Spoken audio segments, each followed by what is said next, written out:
name's Owen Rogers, and I'm here ably assisted by the expert observations of Emma Johansson. Yes, hello.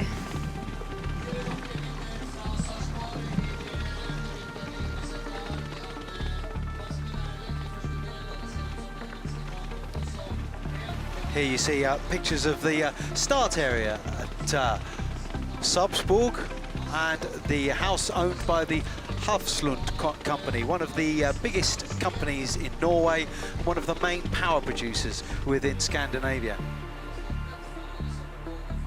They've been around since the end of last century, producing power for the area, and find themselves very close to the Sarp waterfall on the River Glomma near Sarpsborg, which is in fact one of the biggest waterfalls in Europe, taking 577,000 litres of water per second down the river towards the Oslo fjord.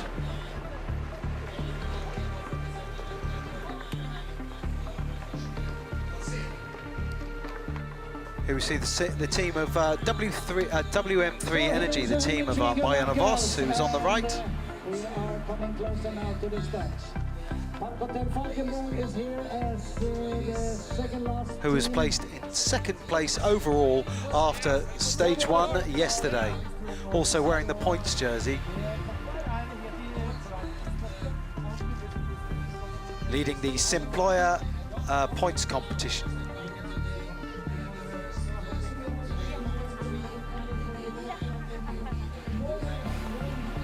Floortje Mackay and her parents' dog, who seem to come to virtually every race she goes to.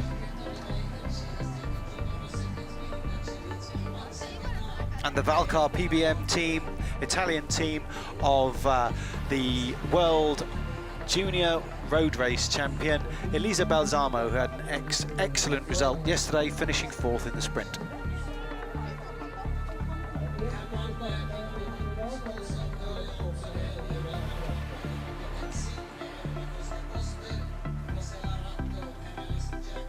And there's the general classification of the race as we go into today's stage, with Jolien Dora of Wiggle High Five leading the race by 2 seconds ahead of Marianne Voss of WM3 Energy, and Ellen van Dijk, who won the prologue of Sunweb. Katrin Foot, as you can see, in fourth. Lisa Klein, the best young rider, in fifth. Marianne Voss wearing the green Simployer jersey, as I've already told you, ahead of Jolien Dora.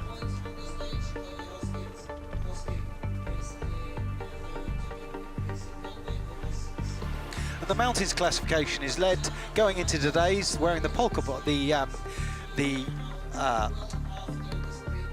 Eidsberg Sparebank polka dot jersey, led by Rosella Ratto of Silence Pro Cycling. Today's race heads out from Sarpsborg and heads north through the forests along the lakes, going through one intermediate sprint point at 14.3 kilometres. A mountains point at 14.3 kilometres, and we will find 3 intermediate sprints throughout the course, which is of 112.8 kilometres before entering 3 laps around the Finnish town of Fredrikstad. The first entry onto the lap, they have the third of those intermediate sprints. The second comes at Saltness at 84.8 kilometres. The final laps for you are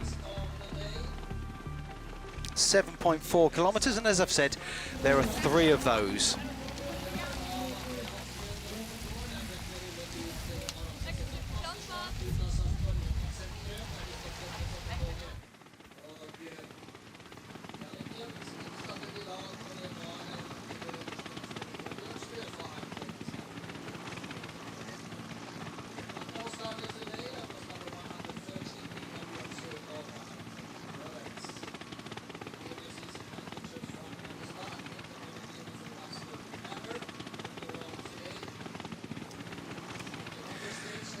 And here you can see the riders rolling out of Sarpsborg earlier today and heading out onto that course.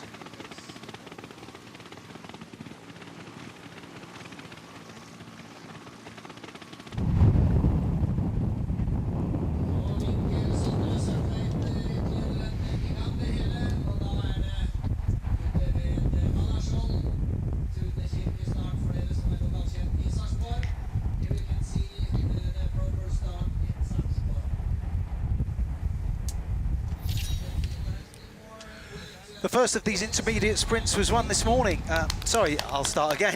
The first Queen of the Mountains was won this morning by Yannicka Ensing of Ale Cipollini, with Anushka Costa close behind her, Rosella Ratto and Alison Jackson of B-Pink.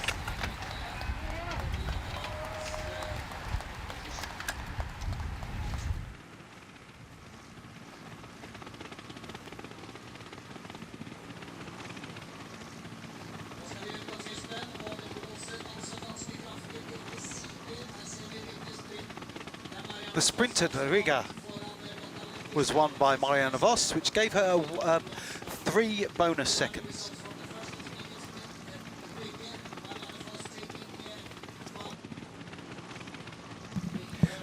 Three bonus seconds, which puts her in the virtual lead of the race after that. There was a stretch of gravel which came at 72 kilometres. Just before that, there was a crash, and then a more serious crash immediately after. That means today we have unfortunately had a number of abandons. First of all, Miriam Bornsrud of High Tech Products, Anna Christian of Drops Pro Cycling, Afka Suet of Park Hotel, and Hayley Simmons of Team WNT have all abandoned the race. And the most recent of the intermediate sprints was just recently won by Megan Garnier of Bulls Dolmans, with Marianne Vos extending her virtual lead on general classification by taking second, and Yannicka Ensing in 3rd place. So that means the virtual leader on the road is Marianne Vos with 3 seconds. However, with one more intermediate sprint to come, and of course 10, 6 and 4 seconds available for the on the line when they finish the stage. That could all change as we come here into Fredrikstad. And now we join live pictures with 51.9 kilometres to go.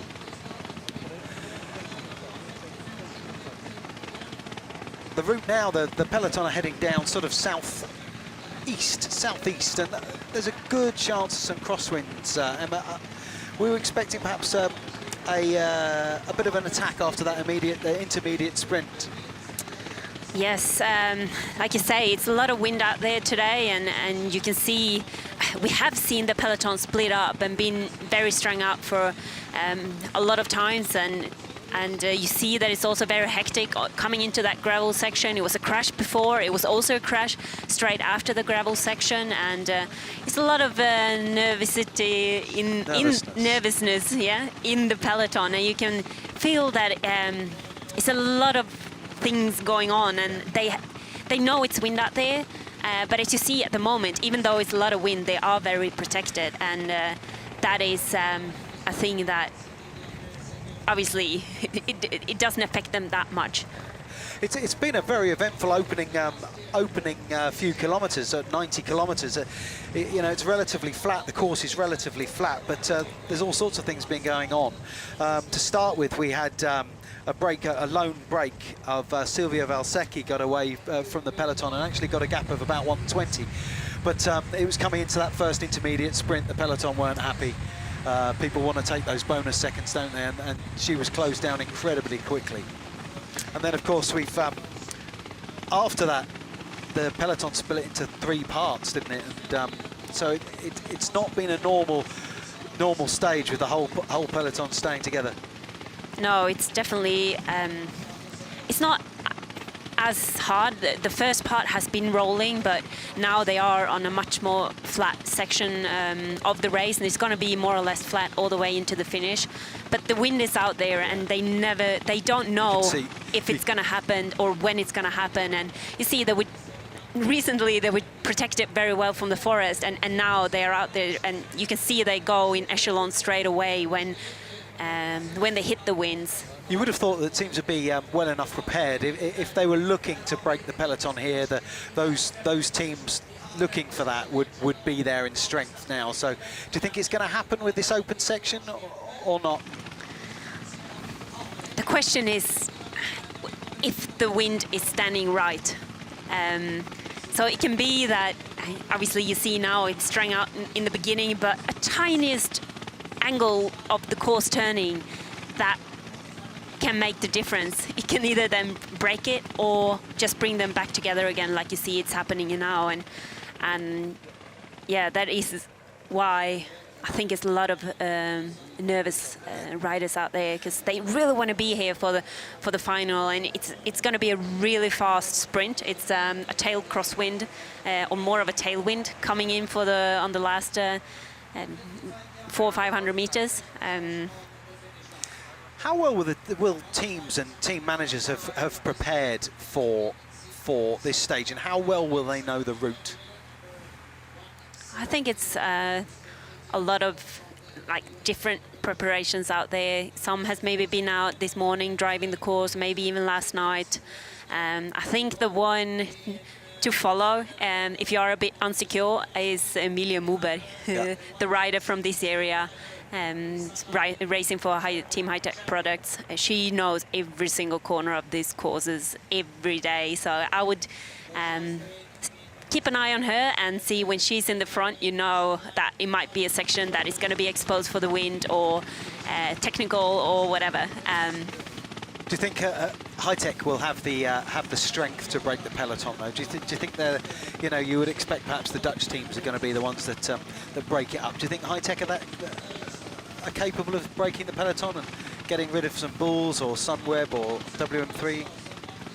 I don't think they are interested in spending that energy. Both they have Emilia Moberg and they also have Susanne Andersen, the young talented sprinter, and they are really good in bunch sprints, both of them. So I'm quite confident that they want to keep it together. That's their main goal. They don't want a breakaway up the road where they don't have one of them in it. I think what we have seen so far today is that Bull Stolmans and Team Sunweb has been very active at the front of the race. They are well placed, looking for that moment, and those are the teams that have the strength to break this up. And if they get a good spot, I'm sure they're going to take it. What is it about Dutch teams that... Obviously, it's an excellent tactical option, but what is it about the Dutch teams and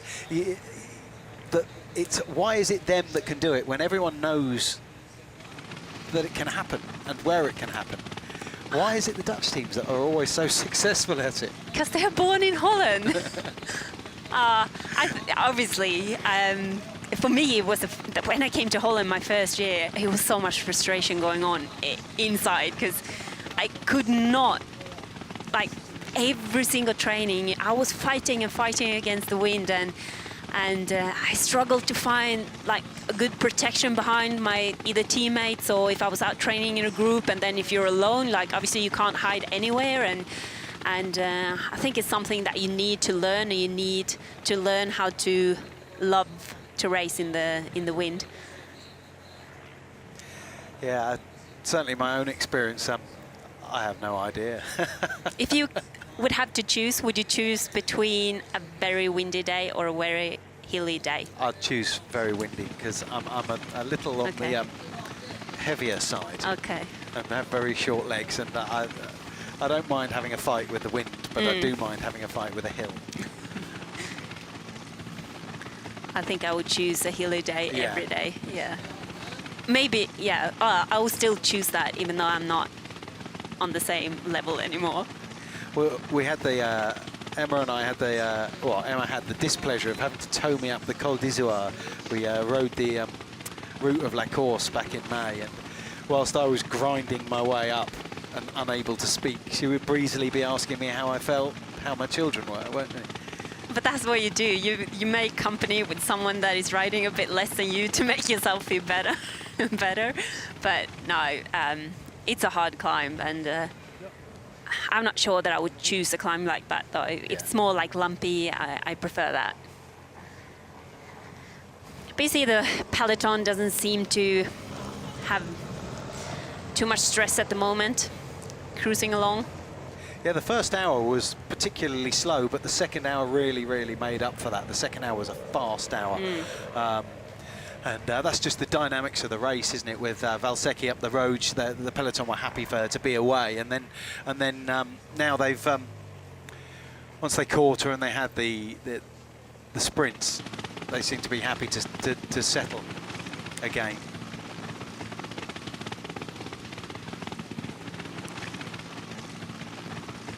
Say this section with a good crosswind could be crucial, but you can see in the trees here just how much it's blowing. But if there isn't the will, it's not going to happen. If maybe it's a bit too much from the front, exactly. Yeah.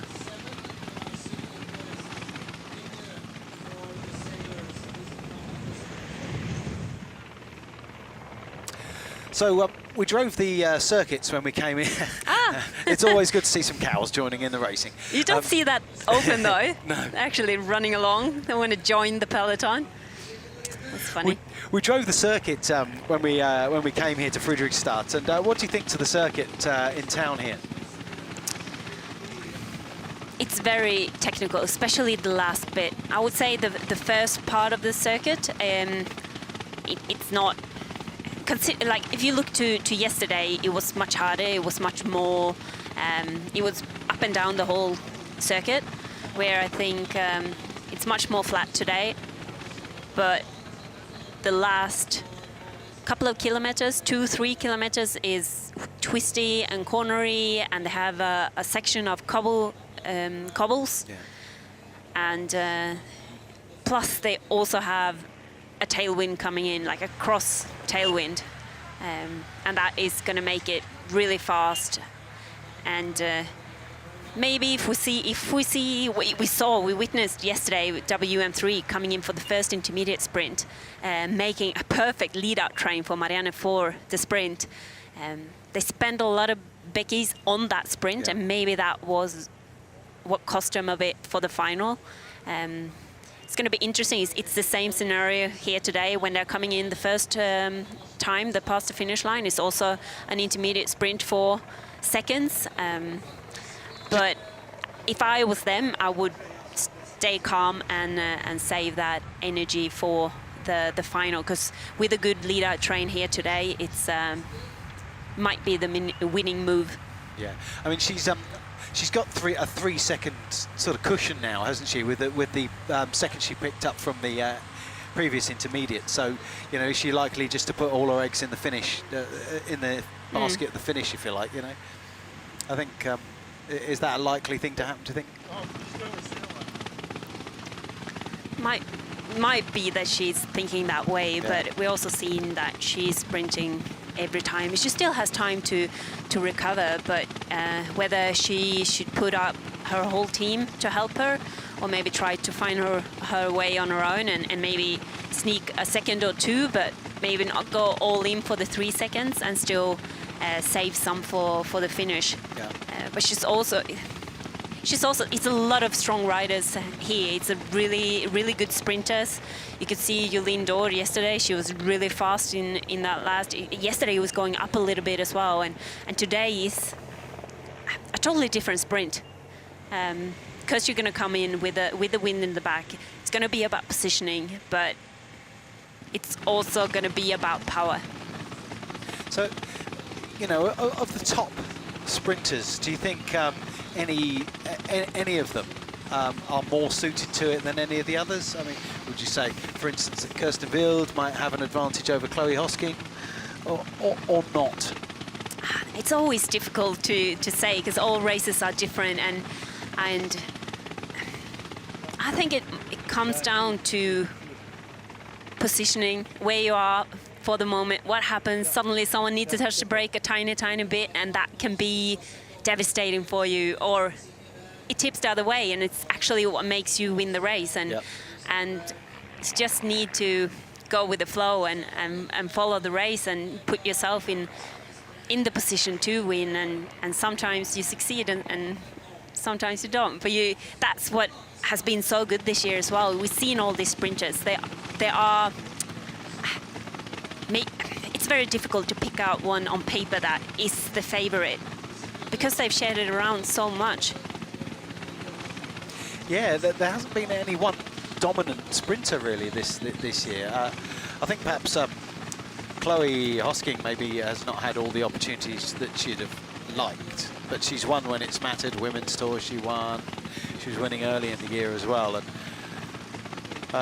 perhaps Lotte Lepisto and Jolien Dora have been the two.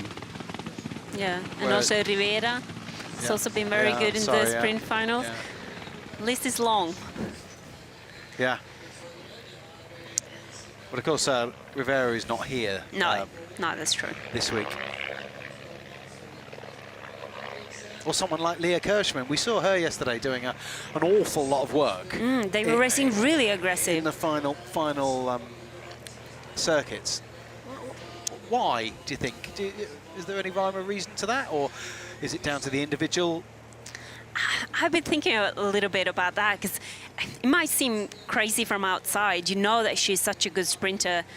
She came away with third in Vårgårda last week, and we're seeing her being on the podium over and over again in sprints, and we know that she is really fast. And yesterday we could see her attacking over and over again and racing in the front, really aggressive. But I also, maybe it was a wish from herself. Sometimes it's not always nice to needing to wait for the final and to be able to play that game, like to have some fun, be aggressive and go with your feeling. If it feels right, why not do it? Well, teams go into a stage or a race with a sort of double tactic, maybe saying, for instance, Sunweb saying to Leah, right, do what you want and have a bit of fun, and we'll go with, I don't know, Floortje Mackay or whoever. Will they ever do that with that sort of dual tactic on the go? Yes, because it definitely makes people confused. Yeah. Everyone starts to wonder, like, what is their agenda? What are they thinking? And it might also be that she's practicing out attacks for Worlds, for example. That she's here for training. Yeah. And here you see they're coming into the feed zone, and here the feed zone comes at a particular point where we're going to hit more crosswind, which is an interesting little point. But we see the Norwegian team have come to the front. The whole team came to the front whilst the rest of the peloton had sat in. Is that, do you think, perhaps a question of experience? They want to put themselves in a position where they're going to get what they need? Yes, I know that most of the teams have been down to the car to get bottles and yeah, obviously it was the only team feeding here was the Norwegian national team, and it's always, obviously, by going back to the car, you do spend some energy when you are not sure if it's going to be raced or not, and not knowing that you can get back in good position if something happens, or if they suddenly start to attacking in the front. I think it's always safer to take from the side. Yeah. I mean, the Norwegian team, I think, are the rearmost team in the convoy, so it's a long way to go back. No, that's doing them a disservice. My apologies. The Norwegian team is 16th out of the 22 cars. Yes. Well, obviously, when you go back for bottles, you don't go down to car number 16. No, you go to the back of the peloton. You go behind the first commissar to get your feed. But it still takes a while, and when it's narrow as well, before the car can pass all the other 15 cars to actually be in position to feed you, it's just faster to take from the side if you have the possibilities to have people, which obviously being in their own country, they would have enough people supporting them. Maybe families are here to watch them, and friends, and obviously staff as well. Yeah, it's good to see the two national teams are coming to front, with Norway and Australia have just come through here. It's good to see them showing themselves. And a lot of these riders will be there for experience, building their level of experience and confidence in European racing, won't they? How beautiful is that? It is.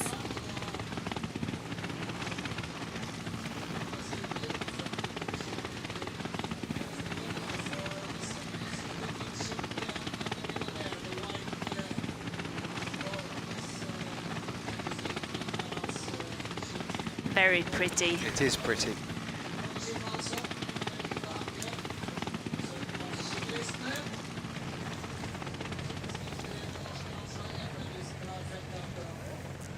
So Hanke is that place that they just passed is very popular for sailing. You could see a lot of boats around that area, and Yeah, the Sailing World Championships are on at the moment. Exactly. I understand. Yeah. so it's a lot of sails boat. Yeah, yeah. And I do believe the King of Norway is racing at the moment. King Harald V, I understand, is racing, and we did hear a rumour that he might have broken his mast, but we haven't had that confirmed. There's a big sort of sporting festival going on in Fredrikstad at the moment, at this weekend, including the Ladies Tour of Norway, but there's also the Sailing World Championships. We have the Norwegian Triathlon Championships, I understand, and also an archery competition of some sort. Is that Norwegian Championship Yes. as well? Yeah.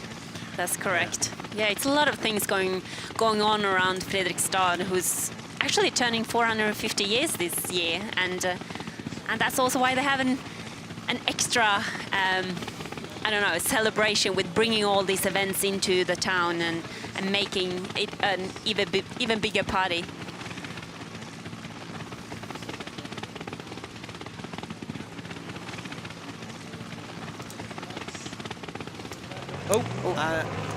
That's an attack from Rosella Ratto, who will be looking to...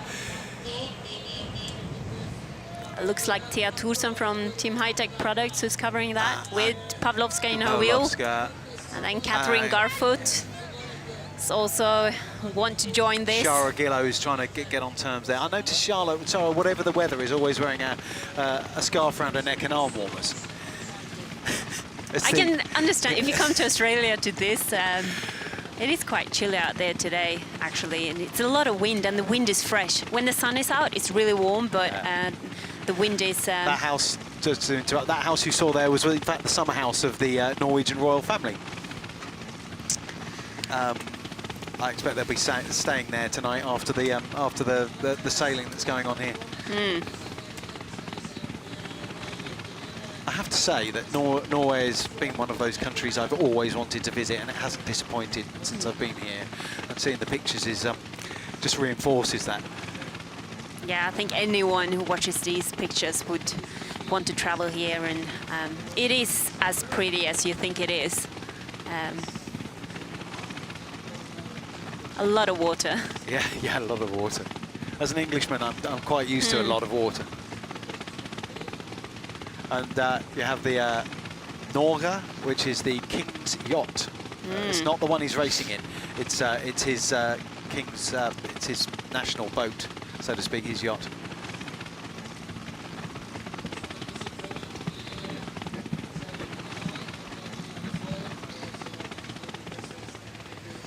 And it's all relatively benign here in the peloton. However, you'll see Bulls Dolmans moving up to the front, and that may well be because we're coming into an area of crosswinds, and they will want to be in a position, first of all, not to get dropped, but secondly, to ensure that they can dominate the peloton and take advantage if the wind is strong enough. And it certainly sat here at the finish line. The trees are being blown around quite a lot. In fact, I did feel our commentary box move a bit earlier, but yes, it's very windy out there. yeah. But what is, when they come in for this final lap, is still, it is very sheltered out there. They are close to the sea, but it's still a lot of trees, a lot of forests, many buildings as well. And so far, we see the peloton stretch out. There are some breaks in the peloton, but it just keeps coming back. And I think it's a lot of teams out there as well that really wants another bunch kick today. And knowing tomorrow's stage is going to be a bit harder, where the final circuit it's much more hillier again. So today is a day for the sprinters. Tomorrow's stage is in fact the longest race on the women's calendar of the entire year. And it's certainly going to provide a test it's not flat at any stage. It's 158.6 kilometres, but there's also a long neutral section which takes up to 160.9 kilometres, by far and away the longest race. So, you know, with that in mind, will teams be thinking, I need to preserve myself for tomorrow, or will they be thinking purely about what advantage they can gain today? Yes, I don't think anyone out there is saving themselves. These girls, they are well prepared. They have enough level to race 160 kilometers, and I don't think anyone is worried about that. They are just focusing on today's stage and doing the best what they can do for today. And as you see, Anoshka Kostaders is trying to eat a little bit, and maybe that is something that you think a little bit extra about when you have more days racing. And okay, they know tomorrow is going to be another long day, and just make sure that you fuel up and don't break down your body too much. Now, Ellen van Dijk here at the back of the peloton, is that where we'd normally see her? I would think that's unusual, isn't it? Yeah, normally she would be up and close to her teammates in the front, and actually at the moment we don't see any team somewhere at the front. No. So it might be, maybe they're sitting in the back making a plan. It is a good chance, like, because obviously having a good talk, setting up a strategy, maybe for the final, maybe they want to try something together as a team. If you try to do that in the front, obviously everyone can see it, but if you go a bit to the back in the peloton, it's easier to talk, and you can hide a little bit with what's going on. But then, is there any worry about moving on when the moving up again? I mean, when the peloton's going relatively easy here, there's no issue with being able to move up, I take it. As long as you're together, we always talk about that with Wiggle High Five, that as long as we're together, we're still very strong. Yeah. And if then someone suddenly goes in the front and put it in the gutter, then together we can make that jump, even though we are maybe not in good position to start with. It's interesting, we don't see much of Wiggle High Five in there at all at the moment. Certainly can't see the yellow jersey of Jolien Dora. Did you see her there? Maybe they are making a plan as well. I can see Nettie Edmondson there at the front, and I also see Julie Lett on the left side with the Danish lines on her jersey. It was funny seeing Christine Majerus there on the front. She looked like she was whistling a tune. She's sort of completely in control. She's slipped back a bit now, but she's a remarkable rider, riding the cross season and then going straight into the road season, and has quite an important role for Bulls Dolmans, I think, as a key domestique, and she can often take a leadership role as well. We saw her going for GC for the team at the Women's Tour. Yes, and also yesterday she did a really long sprint in the end. She was put on the front with more than 200 meters to go, and managed to be on the podium. She took third in the end, but her sprint was very, very long, and she's proven before, and we know that she's fast as well, and she can manage to take that role when she needs to, but she's also a very good domestic rider. Kasia Niewiadoma moving across there in the WM3 jersey. She hasn't got the Polish champions caps on her sleeves there, I noticed. Because she was the Polish champion last year and the year before, I think. What do you think she can achieve in her career? She's clearly I mean, she's still very, very young, but she's clearly a fantastic rider. How far do you think she can go? I would say as far as she decides to, and it's always easy to be young and talented and making the step up, but to be able to still stay hungry and maintain and grow, it's about your own motivation, and that's what's really important. Here we see the young development team from Australia racing aggressive, like we talked about before. For them to show themselves and to race aggressive just like we saw the Norwegian national team as well in the front. What do you think they'll be hoping to achieve, if anything, by that slight upping in pace? And will it be a rider's decision or a director's decision? You'll know their director quite well, Marv Barras, I guess. And I would think that that is the tactic that they had before coming into today's stage, to look for moves and try to get in a breakaway. They are young, talented riders from a small group that can make a good result, but when the big peloton comes in and when they set the pace, it's going to be hard to make a top 10 result. yeah, there's often a lot of talk about getting your sponsor's name on the front of the peloton, so they're seen on television. I guess that's less important for a national team. We can just about see that they got High Five as a sponsor on their shorts, but do the Norwegian team have a sponsor on their jersey? I can't remember. I think they do. Well, we need to look out for it. What is with here, they are sponsored by Intersport. Ah, there you go. Yeah. What is with the national teams, obviously they are here with the national teams because they are still not professionals. They still don't have a team. So for themselves to show themselves, to get their names named on the radio, for the other sport directors to see them, and maybe some of them are actually put out. Maybe they've sent them an email asking for a space, or so it's a perfect moment for them to show that they are strong, and the later in the race that you can make a difference, where you can prove that you dare to race aggressive, or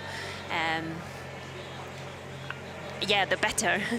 I think that's it's definitely a good moment to show yourself and hopefully get a contract for the future. Well, will any of these riders have rider agents? I mean, that's or will they be looking to try and get their contract, their first pro contract, purely through contacts and making touch with teams? Yeah, I would guess it's purely like from your own, and that's also something when I give advice to the younger girls to dare to say hello to the sport directors and to dare to tell congratulations when they have won a race, or to show yourself. Now that's some wheelie. That's a show, man. I've been trying for 51 years and I cannot get the front wheel off of the bike unless I take it off. I've given up too.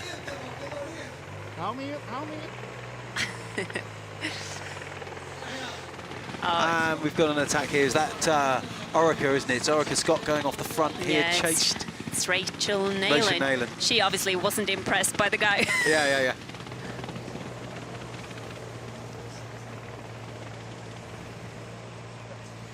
Yes, getting some good company from the young Australian.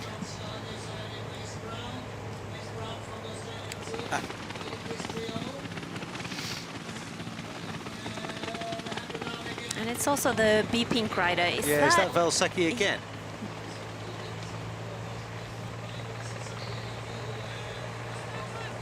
Go, says Neyland there. Yeah, that is a good thing too. Obviously, it's in their both interest to get away now, and the faster they need to work really hard to make this play. And you can see the peloton, they're not very happy about this break. It's maybe one too many in that group. And Sunweb have just come to the front on the right-hand side as we look at now to try and take control. It was Rachel Neyland's been around a fair while, hasn't she? Yes, she has. She's I was just talking to her this morning, actually, and she's actually had a difficult spring as well. Yes. And she spent a lot more time at home in Australia. She had a back problem, and she had to actually build up totally from basic and try to build back her back. And she had a nerve who was how you say The it? trap nerve? Yeah. Or something. Anyway, so she had to. She's so happy to be back in the peloton, and she definitely feels that she has more to give. Even though, of course, after being away for so long, it takes some time to get back on the same level. And for her last year, with making the Olympic team for Australia, that was a really big goal achievement for her. And and that also took a lot of energy. We see the whole WM3 team is in the front now, trying to chase this back for Marianne. I can't see any either of the numbers there, and sadly I'm not familiar enough with Me neither. the B-Pink or the Australian rider to know who they are. But the peloton are not letting them go. We've got number 214. Yes, that Grace Brown from the young Australian team.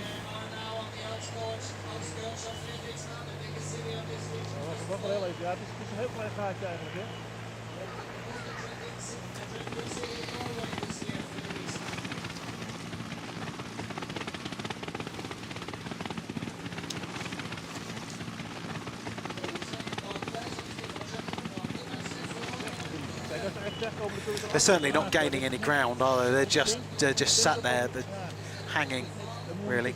Yeah, and it's too many. Here you say Sanguinetti from B-Pink. Sanguinetti. Yeah.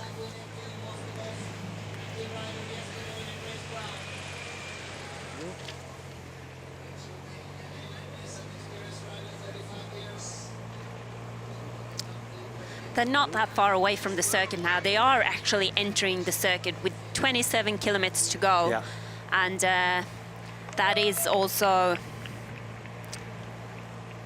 around 5 kilometers before they've first time passed the finish line, and where the intermediate sprint is. Yeah. And that is why the WM3 team doesn't really want to let them go, because they know the sprint is coming closer. And I think Marianne still, she really wants those seconds. Yeah. See the whole team. Sunweb is also up there to the right. See, interesting, a moment ago, WM3 had all their 6 riders there, and now they're down to 2, and with obviously Voss in the green jersey just there, it's a little bit in the wind.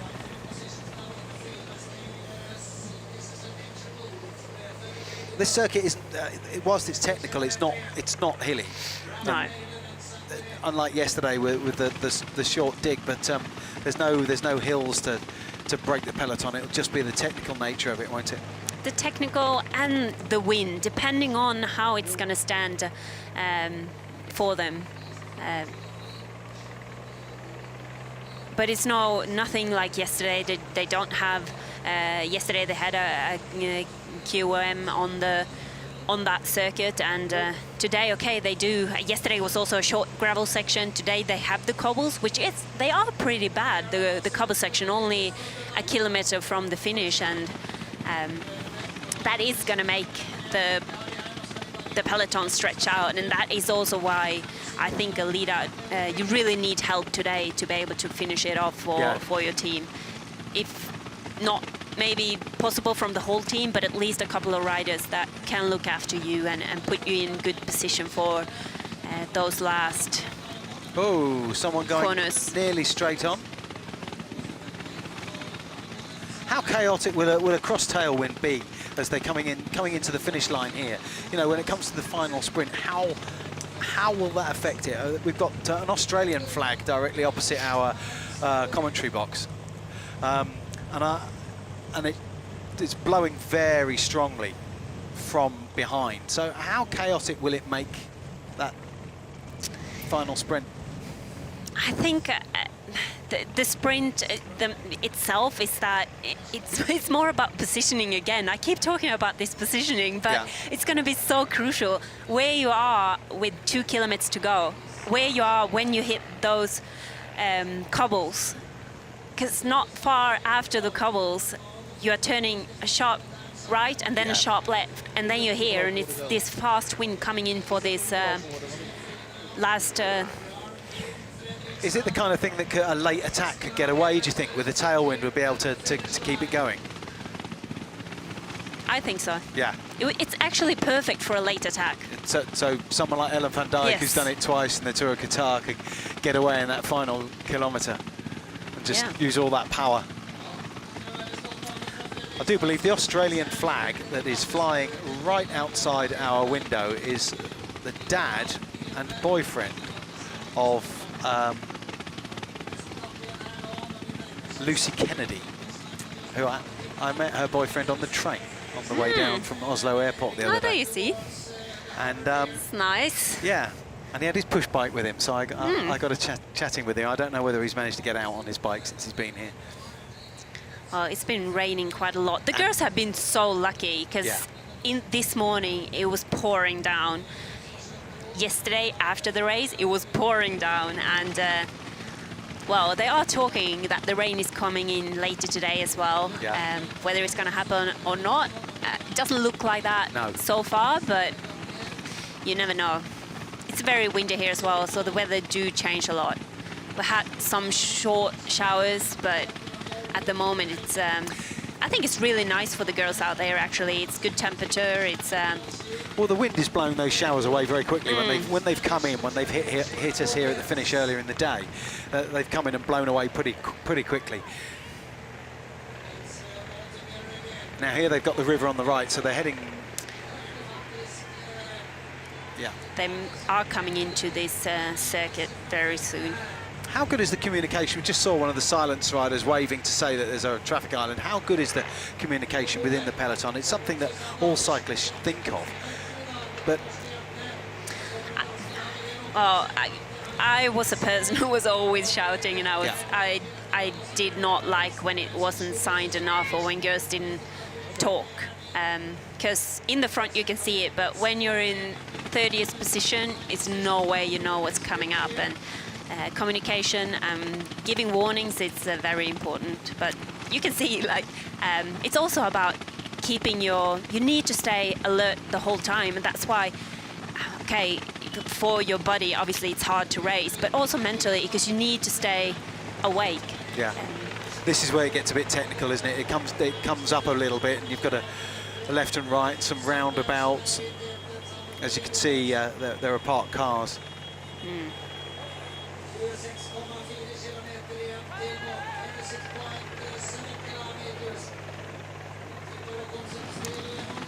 Just some gaps coming from that last left-hander, and these are the things that will be exacerbated by the technical nature of the course, won't they? Those one turn after another turn after another turn, and traffic islands that are coming up, and especially these turns, when you're at the front, you can roll it through, you can keep all your speed, but the further back you are, the more you have to brake, the more you have to adjust your speed to the others. And we used to refer it to like a rubber band. That is, and the harder it's raced at the front, the more difficult it is to have that rubber band bouncing back. And if you're unlucky, you place too far back, it might snap. it snaps. Yeah, I think that's Claudia Lichtenberg on the front. Is that for Wiggle High Five? Just gone slightly the wrong way around that roundabout. I think there's a right-hander here, isn't there? Yeah. Now you can see Yulene Dore is also up there in that yellow Uno-X jersey. And Sunweb perfectly positioned there. They've just got themselves all at the front there. That's good work. With Lotte Lepisto sneaking around. She's good at that, isn't she? She's good at surfing wheels. She doesn't necessarily need a lead out, does she? No, and she knows when to take the shorter inner corner as well, which we see her quite often do. Yeah, I think that was probably her downfall yesterday, was it? Taking too tight a line and then having to scrub off too much speed. Yes. But then in London Prudential Ride, she did the same, and that's probably what made her win the race in the end. Yeah.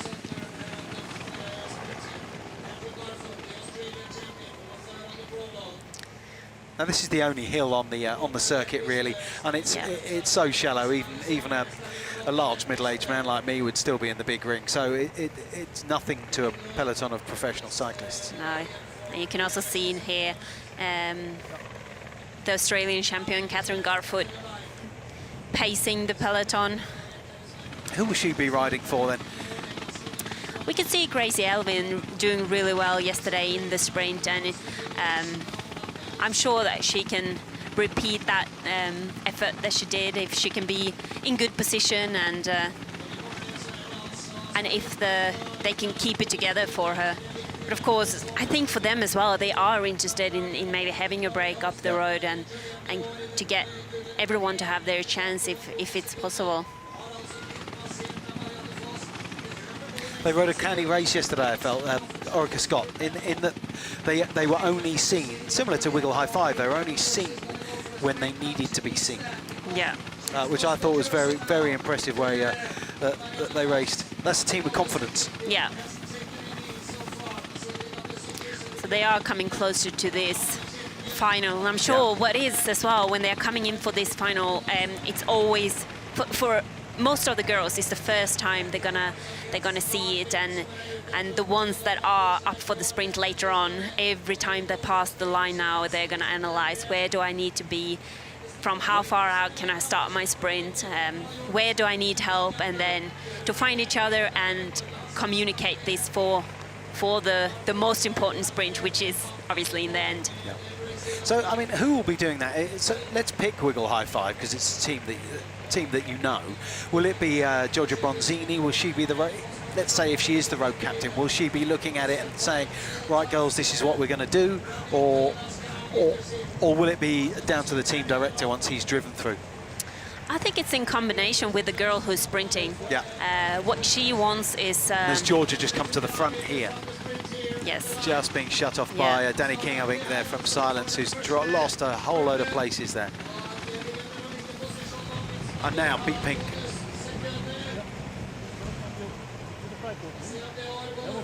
Are they looking for Salmon, or are they looking for the sprint? The Salmon being awarded for the most aggressive rider. The motorbike is very close. Yeah, and she's lost all her pace for that there. And this you see here is the cobbles that I was talking about, and how important it is to be in good position for that. This is the sort of riverside area of the town, and it is very lovely. If you get the opportunity to visit Fredrikstad, that's where to go. But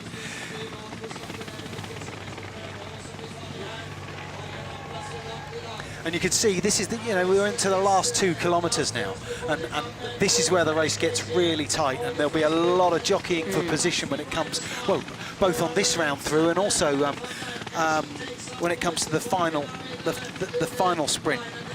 Yeah, in you another can see 23 already. Ks, yeah.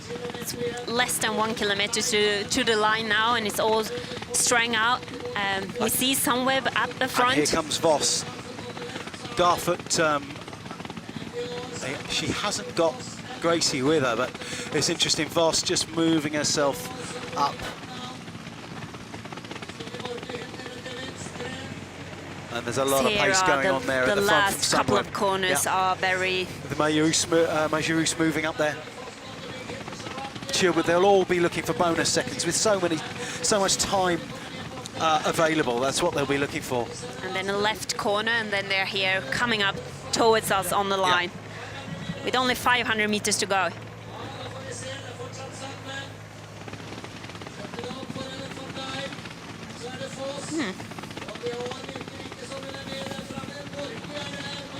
Sunweb's still got control, but Voss is just sat in such a good position.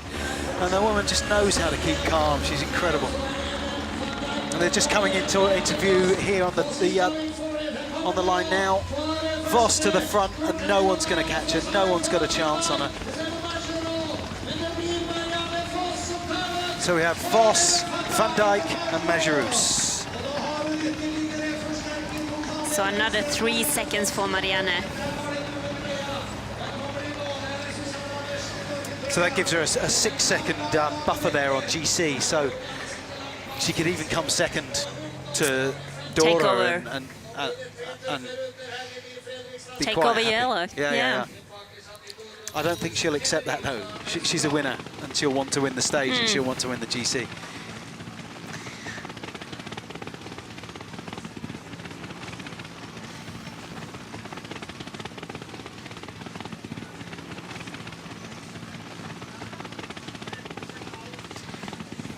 But it is a very fast sprint. You can see how important the position coming out of that corner and how difficult it is to make up for.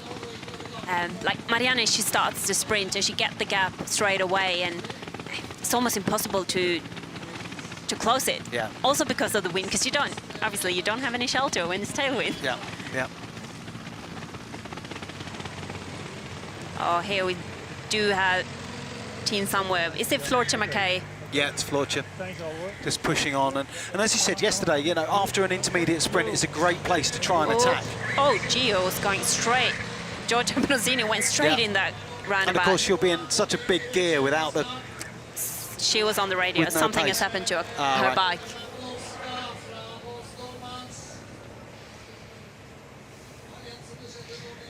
Pavlovska is there for Bulls Dolmans. We also see Alex Manley from Orica Scott and Emilie Moberg, the girl from this area, from Team High Tech Products. Will she have been down here and ridden round these roads, so she's got you know, that idea of what to do with it? Lap after lap after lap. Yeah. I'm 100% sure about that. Of course, it's her father that organises the race and does a fantastic job. I've been to a number of races, and this is, from where we sit, fantastically organised. As they went into the darkness, they went into the tunnel, and now we don't get to follow them, but it's not a very long one, and it was enough light in there, so I'm sure they'll be okay.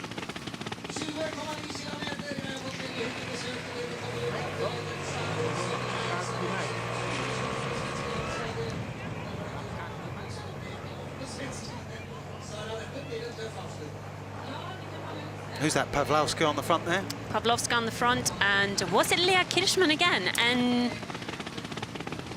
And Mika Kröger from Canyon SRAM team, racing team. Fredrikstad Football Club is obviously the local team, and I understand is in one of the top leagues, in the top league of the Norwegian Football League, with a number of internationals playing for them.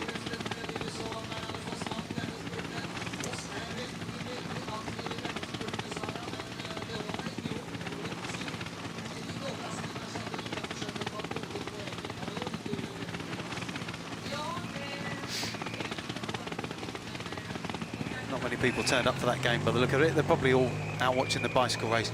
So we've got a little break here of 4 riders. We've got, that's Pavlovska. And it is Lea Kirchmann from Team Sunweb, who was so active yesterday, and we were talking about how we thought that she should go for the sprint, but... And then we do have Rosella Ratto. Rosella Ratto from Silence in the Mountains jersey, and Mika Kröger from Canyon SRAM.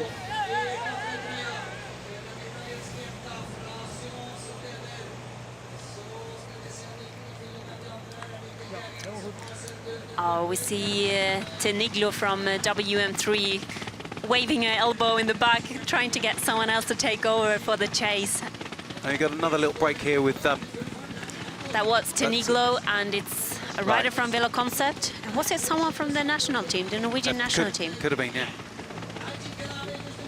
We're not going to get a motorbike camera in the gap there. The gap's too small to find out. So you got a lot of power there and a lot of talent in all 3 riders, all 4 riders, pardon me.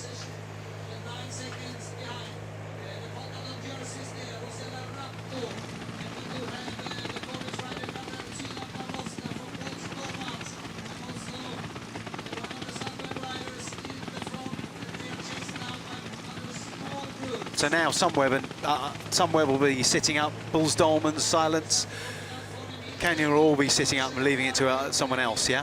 Yes, it's definitely up to Wiggle High Five, who are out there with the yellow jersey. You also have Marianne Voss, who is at the moment the virtual leader on the road, and I think also we're going to see those teams maybe finding each other and helping each other to bring back this chase. I mean, Kirchmann is in 17th place, only 16 seconds down, but if she gets a bonus. And maybe for the team, they won the prologue. Maybe they're here to get everyone, everyone can have their chance. And maybe they're simply just going for the stage wins. And by having Lea in that breakaway, they This is, have a really good opportunity. it's a bit of a carbon copy of yesterday, where they're becoming really aggressive on the circuits. It's fantastic. It's the best races. Yeah. This is what I love.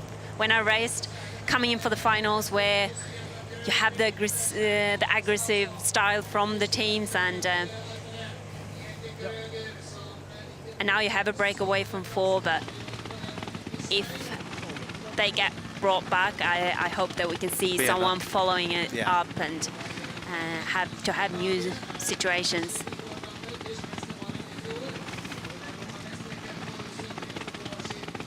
Looks like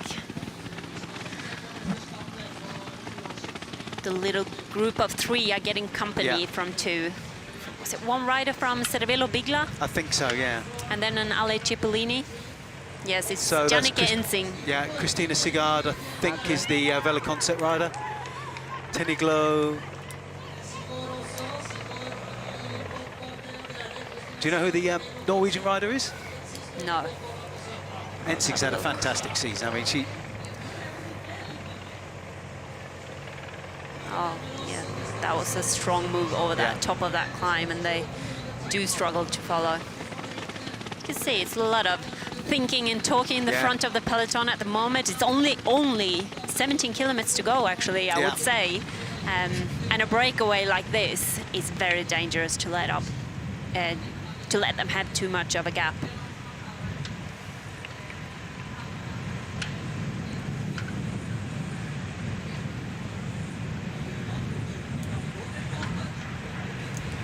We've got Pavlauska's 17 seconds down.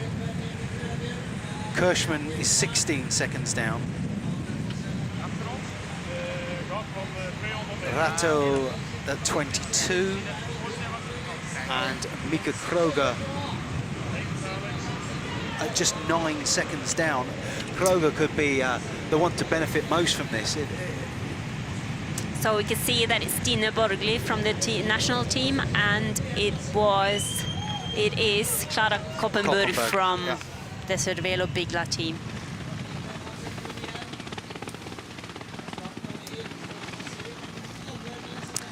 As we get that, the distance between the front group is 20 seconds at the moment. It looks like Rato there is just struggling to hold the wheel.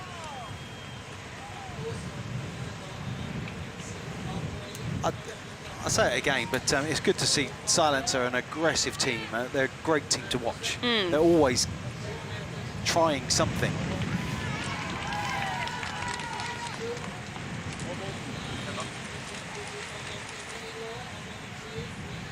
It's interesting to see that,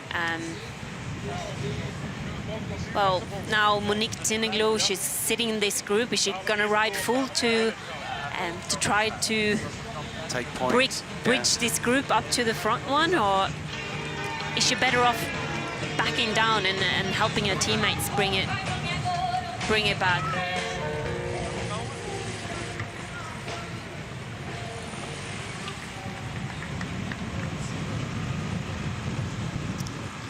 Ensing is trying to get away. Yes, it's a lot of hesitating in this group. You can see that. I would say that Clara Koppenburg, I'm sure that today they were racing for Lotta as well, and it would be a different situation if they were the first group, but because they are sort of stuck in between the front and the peloton, they don't really know what to do.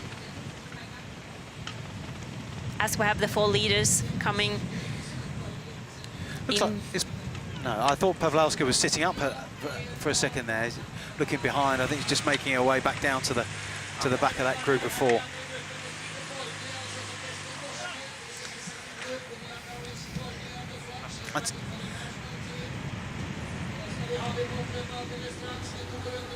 They're coming around this last corner into the finishing straight. They seem to have a really good cooperation, these 4 girls, and it's no one who's passing their turns. And there's nothing on this pass of the line. It's just a part of the circuit. No points, no time. So 2 more laps for the girls. Yeah.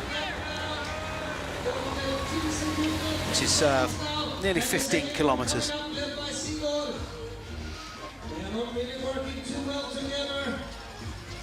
That's a good gap at 27 seconds. It is.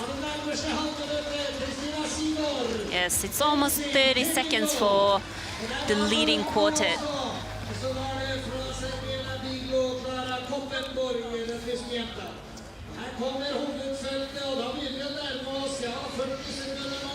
And the main peloton are now so 45, 15 50. seconds down.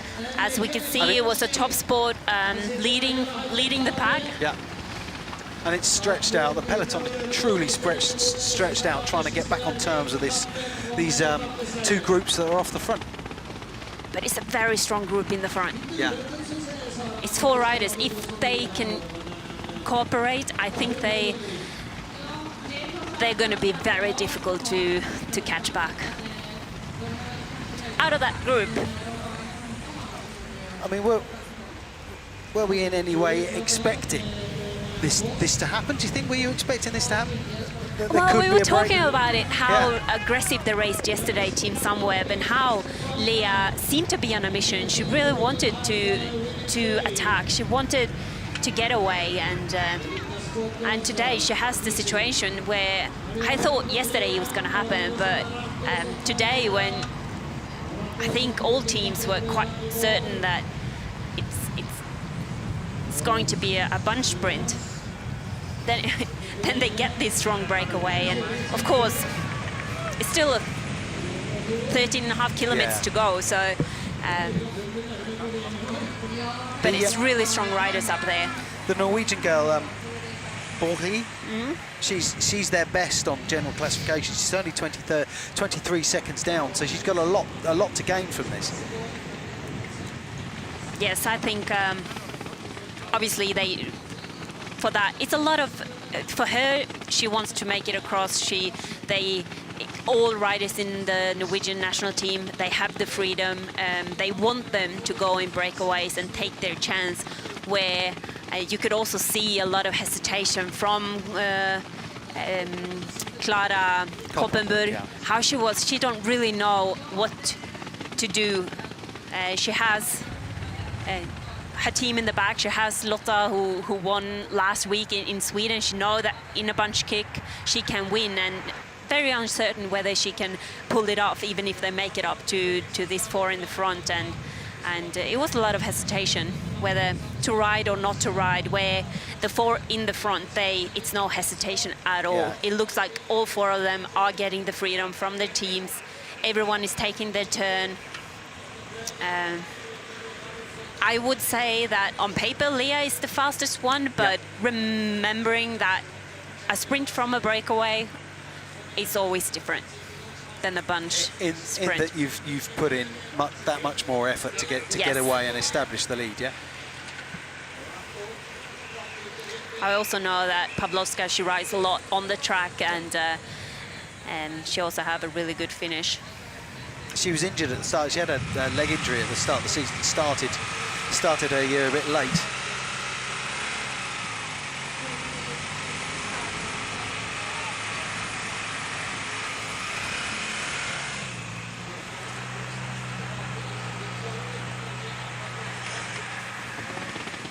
Disregard there. Yeah. Yeah.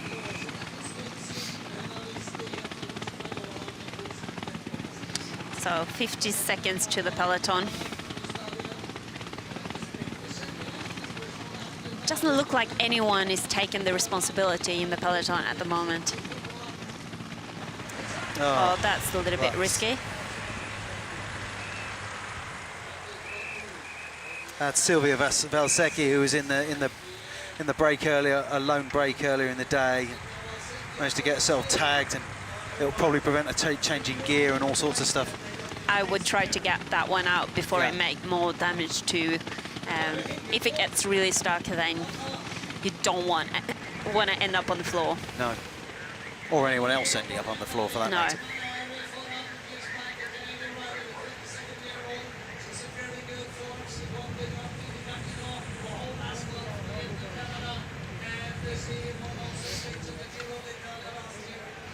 And we know Mika Kröger being the national champion on time trial. Obviously very strong and powerful. It'd be good to see both the team and her get an opportunity. She doesn't get that many opportunities to take a victory other against the clock, and the team perhaps haven't had the victories this year that they would have hoped for. No, it's always they're always racing aggressive, and that's really the style of Canyon SRAM, the way they do race, and their lead-out trains is amazing. When they get the whole team at the front, it's brilliant, and they got away with wins just because of the strength of the team together. Yeah, as opposed to the individual. Which Also, former team time trial champions. Yeah. And more than once, many times. Yes. Yeah.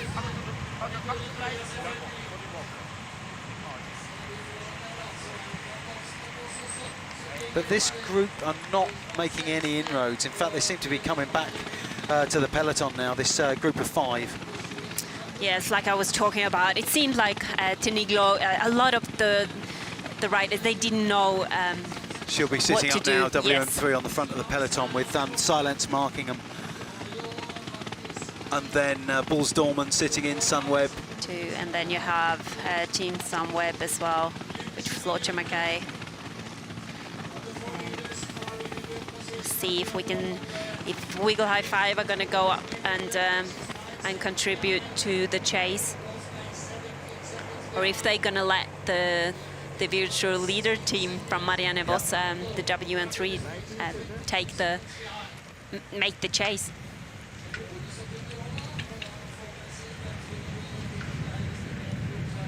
Will other teams be looking at Wiggle to take? They hold the yellow jersey. Well, it's on the back of Jolien Dora. Will they be looking to them to say, "Well, you do it. It's your job. You're the yellow jersey," or will they have worked out by now that Wiggle aren't happy in doing that?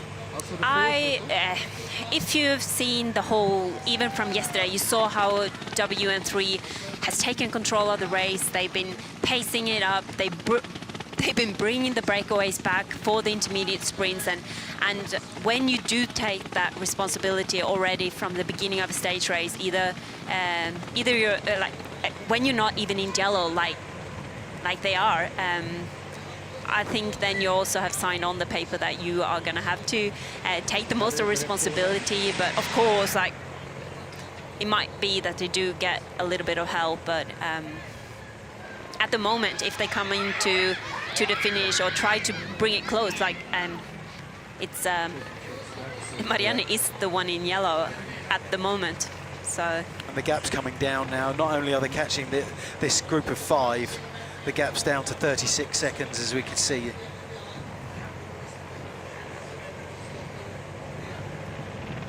There's a fair bit of road furniture coming through the city here, isn't there? You know, with curbs sticking out. Does that make it dangerous, or is it just a question of communication, as we spoke about earlier?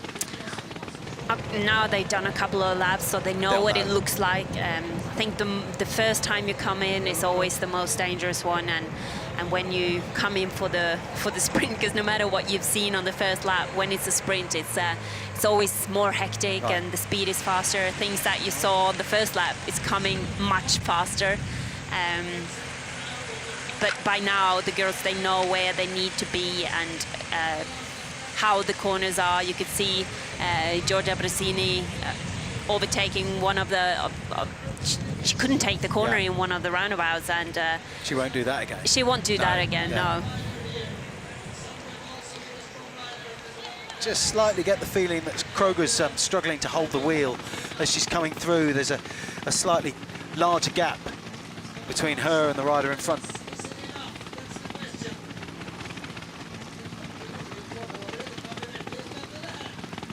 Ticking 34, 35 seconds. Yeah. Where you have Kaisha Nuadoma at the front doing her work. Yeah, group of 5 are now back in the peloton, and Nivea Doma, as she proved at the Women's Tour back in June, is well able to put a lot of power down.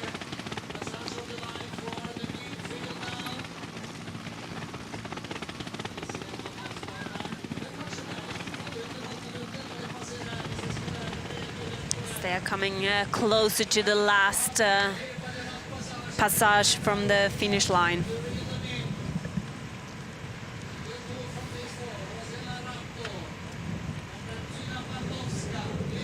32 seconds, 7.5 kilometres. Can they stay away?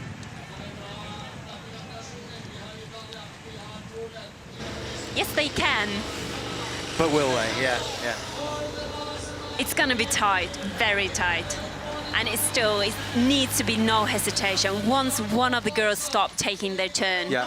then they don't have time to play a game. It's coming. For the last lap, Mikke Kröger leading the 4 girls. Lea Kirchmann, Tin Sunweb, Rosella Ratto from Silence, and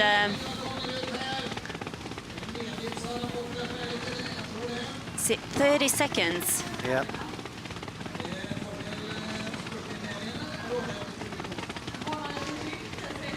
Pavlovska was looking really fresh. She was looking very comfortable indeed, wasn't she? She Yeah. did. Yeah. Oh, as you see, Monique Tingnegloos, who was in that 5 group in between the peloton and those 4 leaders. She's back in the peloton doing her work in the front with Chantal Blaak, the Dutch champion from Bolstromans, who's obviously not going to help her in the chase when she has her teammate in the front. I timed that at 35 seconds as opposed to 27. I mean, There you see there's always some discrepancy, yeah. what happens now. Tiniglo, she turns to the side, she waves her elbow, she gets Chantal Blaak to take over, and the speed goes down. Yeah, yeah. Here you can even see Marianne Vos, Vos doing the work herself. Yeah, yeah. Costa did a lot of work yesterday, coming through to the front here. Former Dutch champion. And here is Emilia Fahlin from Wiggle High Five, trying to make her way to the front on the right side. And the whole with Kaisa Nuadoma as well in her wheel. And there you see Jolene Dore looking very comfortable, a bit further back in the peloton, Yeah, I mean, resting her legs. Yeah, she's got 6Ks, so she can position herself. How far out do you want to be, second, third wheel? For that last? Yeah, for the sprint finish. When is it that you want to be in that position? Bang, I'm ready to go.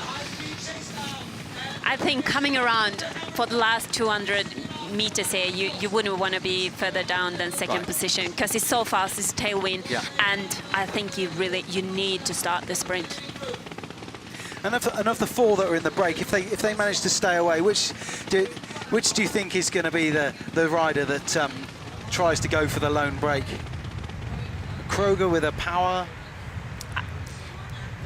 The way they looked when they passed here, if they start playing that game, it's only 30 seconds. If they start playing the attacking game, they don't have time for that. No. It's interesting to see as well, the world champion, Amelie Diederiksen, is up near the front, and she wasn't there yesterday. She was much further back in the sprint yesterday, and it's just interesting to see that she's in a much better place today. Yes, I think as well, just having the confidence, you have a rider up the road, you're just there to back her up, and the pressure is definitely not on her, and I think it's also a different type of circuit today. It's a much more flat. It's still quite technical, but Chantal on the front there now. yeah, you can see Chantal. Oh, this is interesting. Oh my God. So the normal way of things here is that they would halt the peloton and tell them to maintain their distance, maintain the time. But whether that's going to happen, I certainly hope it would be unfair that it would go any other way. Oi. And unfortunately, the police officer's dropped his motorbike. So I don't know how they're going to do this. Yeah. Normally, I really hope that. Where the commissaires at the front, I believe the moto commissaires at the front there, but you've got girls that are dropped as well. They're going to have to try and hold. Everyone where they are. Yeah, it would be a real shame, and you see riders there pushing up on the right-hand side who are hoping to get the advantage to get get under the gate as soon as it opens. That's an awful shame, and it's going to delay the restarting of the race. And we've just got number 63, Daria Pikulik, who's a stagiaire on Savella Bigler, just coming past us now, and she's got every chance of getting back on. Is that like? I wish he was the one broken his. Yeah. And not the His king. mast. His mast. That's what it's called. Oh, that's some really bad timing. Yeah, that's really bad timing, and very unfortunate. You know, when you bear in mind that yesterday that the organisers had built a road yesterday in order that it would avoid the railway crossing, and now factors beyond anyone's control, certainly the organisers' control, have disrupted the race, and that's a real shame. Everyone's having a good chat at least, but you know, that's not what anyone wanted. No, I think it's very difficult to get back in race mode after this, and especially for the four girls in the front.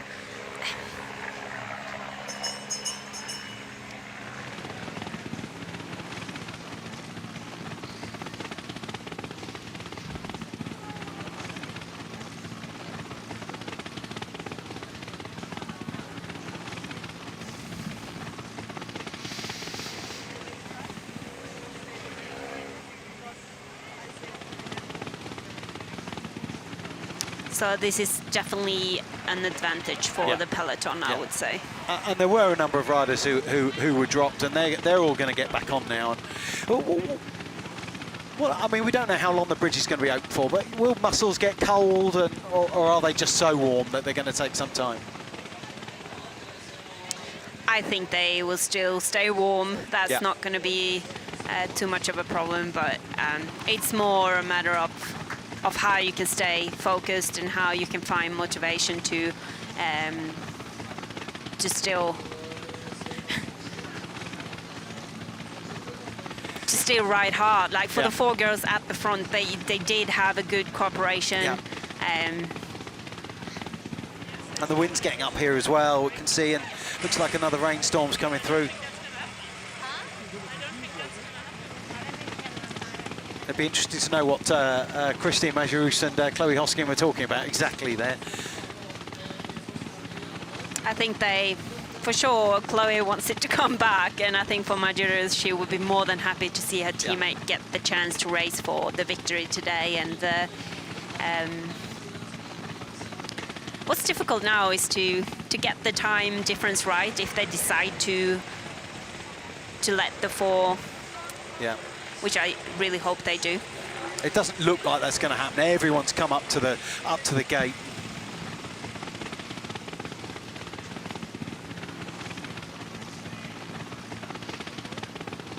Have you ever come across such a situation in your career? You have? Actually, more than once as well. And what happened? Did they allow the break to go away with their time? Yes, what happened, like, I was actually in a break myself. This was in Emakumenbira, and we were sent the wrong way. And when we finally got back on the road, we can see the peloton in front of us. Right. And that was, but they fixed it really well. They had the peloton stop, and we had to stop. We got to pass them. We got the same time difference, and they actually handled it really well. But of course, it's always.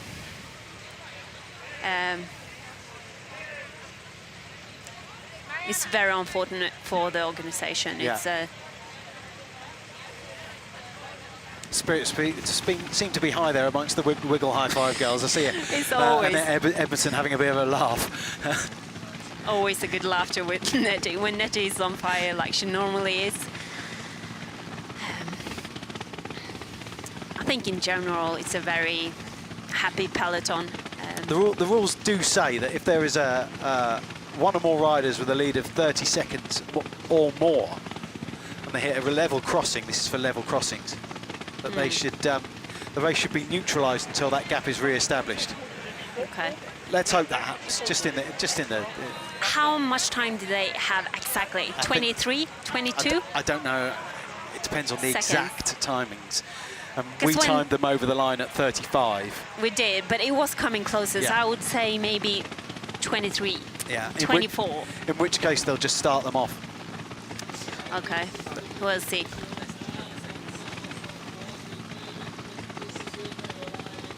Okay. So they're starting together, we understand. Yeah. We've just been told that the whole peloton will be starting together. When the barriers are raised, they'll be all starting together. So it's a real shame for that group of 4. It is.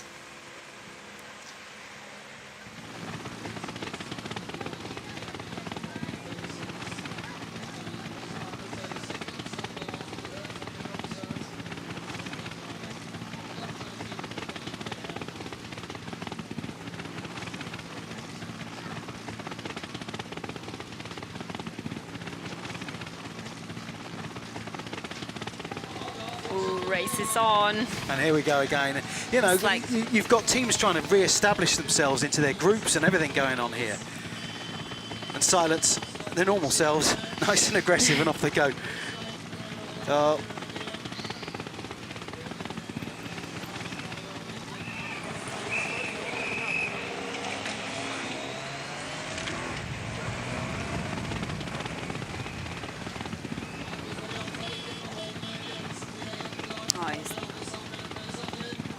That motorbike is not in a good position there. No, I think that what happened was the girls were so eager to get away that once they could sort of crawl under the closing, and you see Mika Kröger, Kroger she's off on again on the fire. front. Yes, she's definitely up for it. And is that Leah Kirschman in 4th wheel there?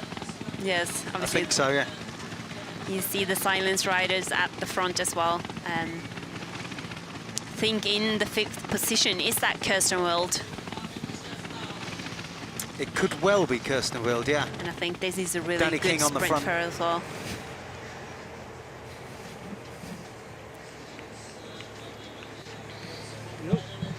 With only 4 kilometers to go.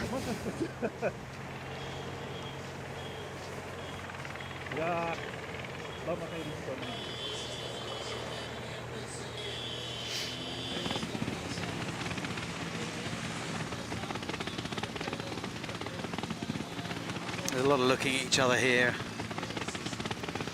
Danny King still on the front with Ale Cipollini coming through. They'll be working for Chloe Hosking.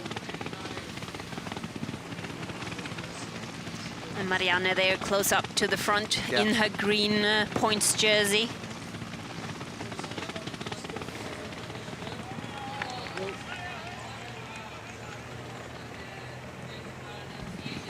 Floorcha Mackay, second wheel, taken over. And there's Kasia Niviadoma again into third wheel there. She worked very, very hard indeed. And for a team that she's leaving at the end of the year, she's still, you know, professionally undertaking her duties.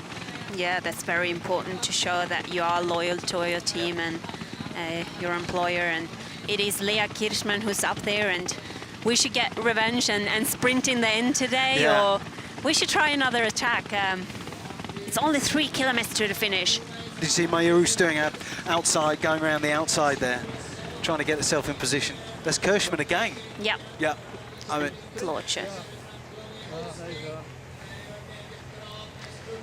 the WM3 getting themselves into position. You can see the yellow jersey of Jolien Dora getting herself in position there on the front. And we've got Bulls Dolmans attacking with Megan Garnier.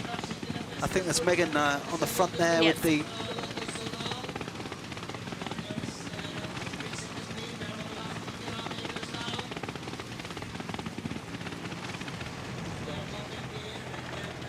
I can't see who the second wheel is, the Lotto rider. It's Lotta Lotte Kopecky. We Lotte were talking Kopecky, about yeah, we before were. and how Yeah. she's grown into a really good sprinter this year, and we've seen in the spring that she's made some really good results. And we did not see her up there yesterday, but she's definitely in good position today. Of course, she won the Madison World Championships, I believe, with Yes. Jolien That's correct. back earlier in the year. A very strong Belgium duo. Yeah.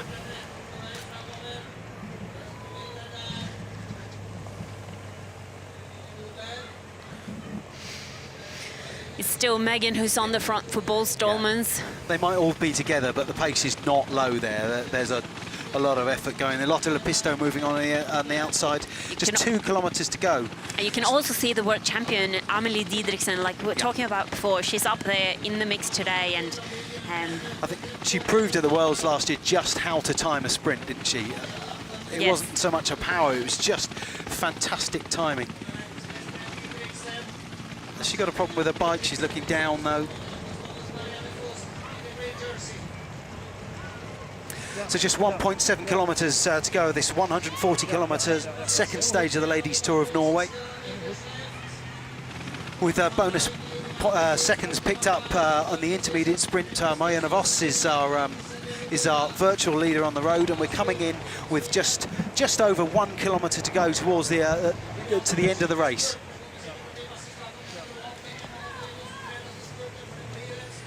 Here in Fredrikstad, on the banks of the Glomma River, with Ellen van Dijk has now taken to the front of the peloton through this technical section and over the cobbles in the city centre.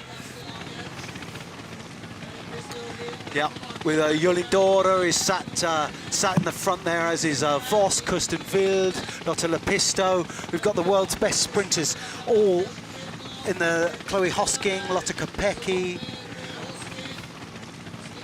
Oh, Kopecky just leaning on Wild there. That's just racing though, I guess, yeah? it is. Some very sharp elbows out there. Yeah, into the final kilometre now. Ale with the only team really with any kind of ride. You've got Sunweb there with Floortje Mackay sat on second wheel. Lotte Lepisto just bumping shoulders with Christine Mejerus, and Marianne Vos sat, and Shola Gutierrez is moving up on the right-hand side. And the young, talented Norwegian rider in the... Yeah, she's a good from sprinter, Susanne isn't she? Andersen. I wonder if Sunweb here, I wonder if they're going to look to launch Ellen van Dijk with 400 metres. It's 500 metres, it's just not possible, is it? And there's just a little gap opening that Vos is going to have to close, and you've got a lot of riders down. And is that Nettie Edmondson trying to bring? Is it? No, it's Tiffany No, Cromwell. it's Tiff Cromwell. Sorry, trying to bring.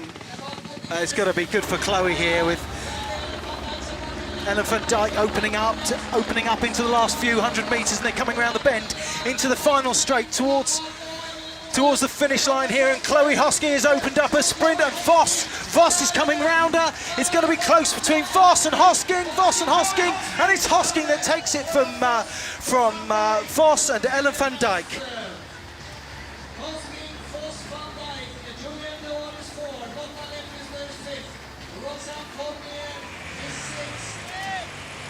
What a great sprint towards the end of the race there. Oh, and she was in perfect position. Yeah, that's a great piece of work there from Ale Cipollini, and finished off brilliantly by Chloe Hosking. And Jolien Dora just trying to close the gap, came over in fourth. Coming in for the last kilometre, she was placed a bit too far back, and we could see that how fast they come around these last corners, and it is the tailwind.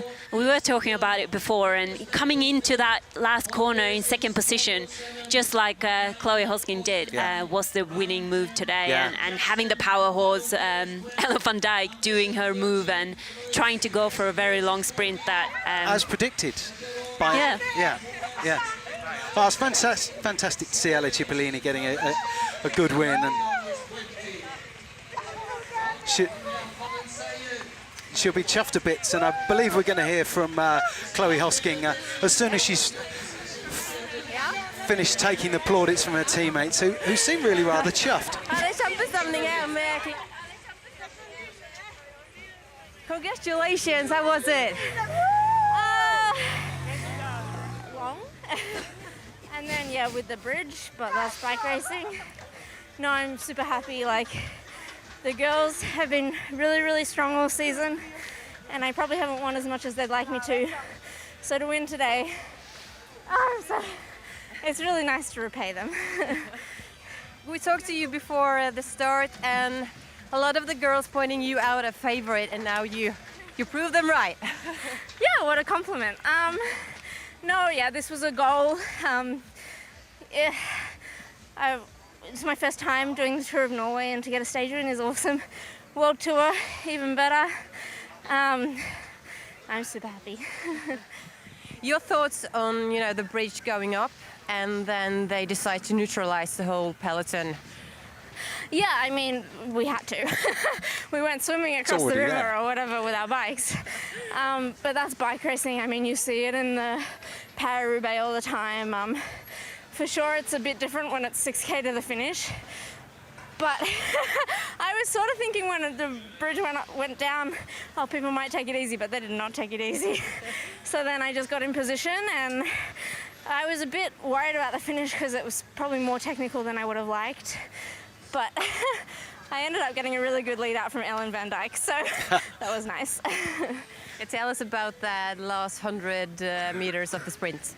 Yeah, I knew it was pretty windy, so I was waiting, and I was like, oh God, I hope I haven't waited too long, because I could feel them coming, but I didn't want to go too early.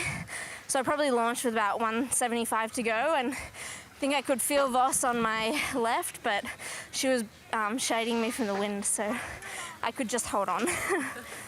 All right, congratulations, enjoy the evening. Thank you very much.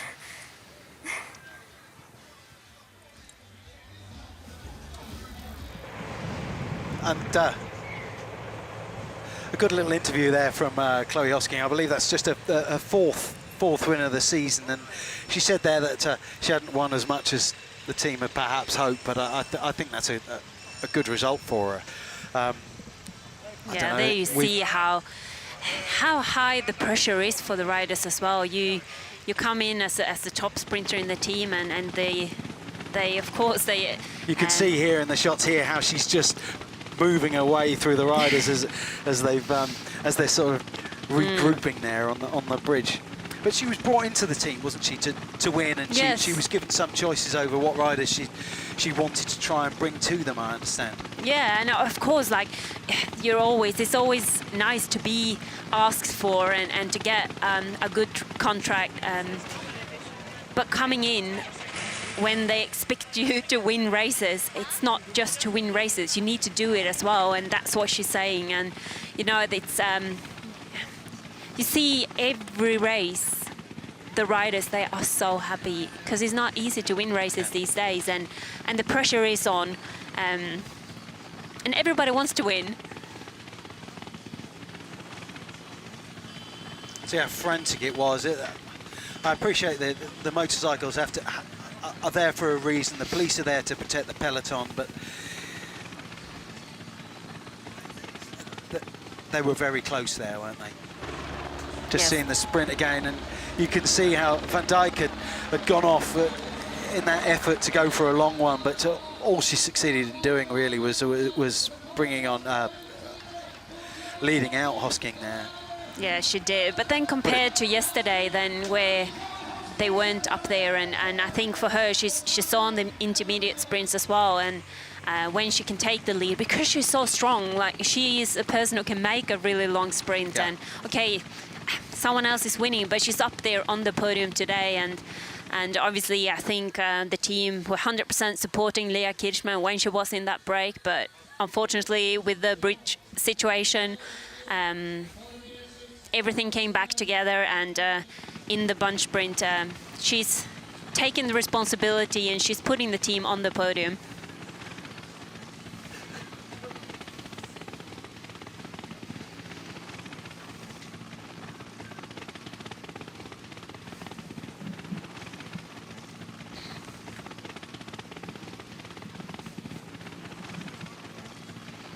So Voss will be, Marianne Voss will be going into the leaders' yellow jersey with the 6 points, the 6 seconds that she's gained from the finish line there, and also the 6 that she managed to get in the 5, I believe, 11 seconds. Yeah. She would be ahead.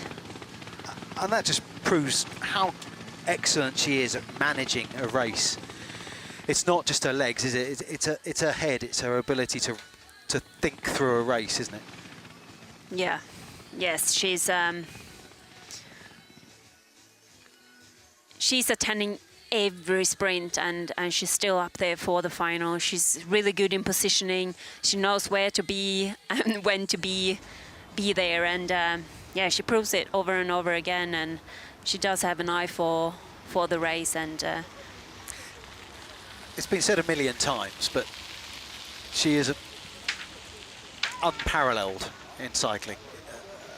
I mean, people compare her to Eddie Merckx.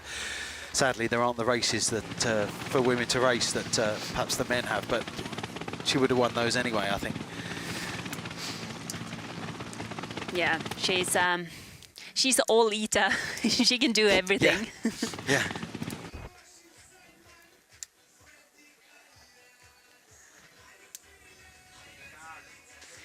So she's in yellow, just like she wanted, hey? Yeah.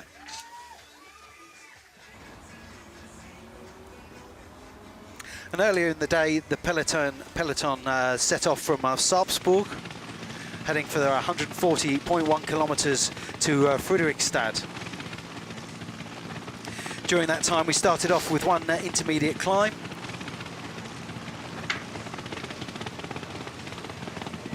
Which was won by Janneke Ensing, and then there were 3 intermediate sprints. The first one, after 51.4 kilometers, won by Marianne Vos, with Lotte Lepisto second, and Kasia Pawlowska of Bulls-Dolmans third. The second intermediate sprint was won by Megan Garnier, with Vos second, Janneke Ensing third, and the third intermediate with Vos, Ellen van Dijk and Christine Majerus. By the time the peloton came into the, after that last intermediate sprint, when the peloton came into Fredrikstad and took on the final circuit, a break of 4 riders managed to get away, with Kasia Pawlowska, Leah Kirchmann, Rosella Ratto and Mika Kroger.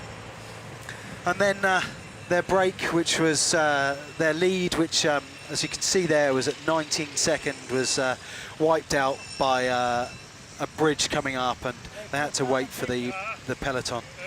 The regulations say that if the lead is 30 seconds, that lead is reinstated, and as we can see, the lead was in fact 19, so it's within the rules. And the peloton regrouped.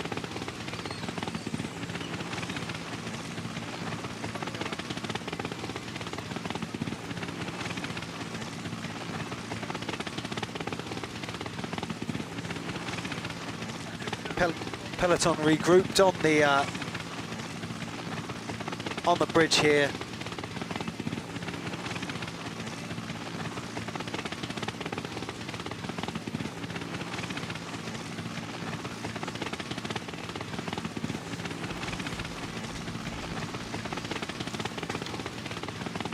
And let that yacht go on its merry way across up the river Glomma.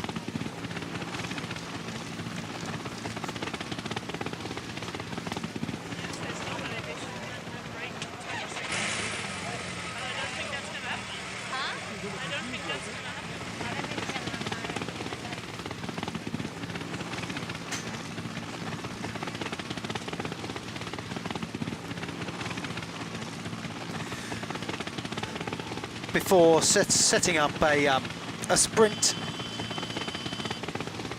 into Fredrikstad, which was won, as we've already seen, by Chloe Hosking of Ali Cipollini, ahead of Marianne Vos of WM3 Pro Cycling, and Ellen van Dijk. Ellen van Dijk of Sunweb, who was tried to lead the peloton off and take the win from the front, but was just unable in those final few metres as Hosking came over with Vos right on her shoulder. And that was stage stage 2 of the 2017 Ladies Tour of Norway. Tomorrow's stage is in fact the longest race of the entire women's calendar in 2017.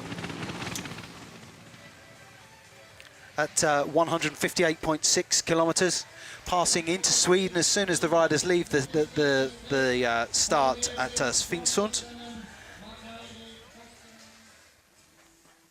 re-enters Norway, goes back into Sweden, and then re-enters Norway again for the final.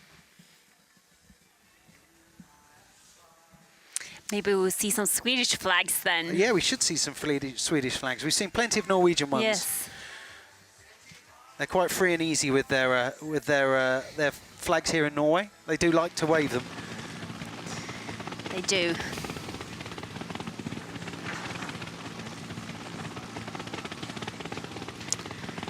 And there we have the stage classification with Chloe Hosking taking the win, Marianne Vos in second place, Ellen van Dijk in third, and yesterday's stage winner in yellow jersey, Jolien Dora, finishing in fourth place.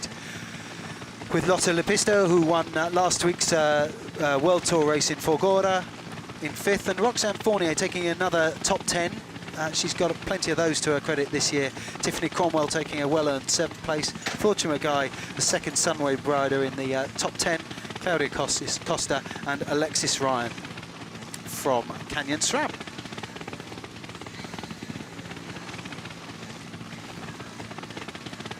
Tomorrow for stage 3, the final stage will be on air slightly earlier at 1:30 Central European time for 1 hour and 50 minutes of broadcast of that final and deciding stage. And it being so long and much more lumpy than the other stages, will we see us change in the general classification, or is Vos very likely to win it? She's taken a total of 14 seconds in bonus seconds today.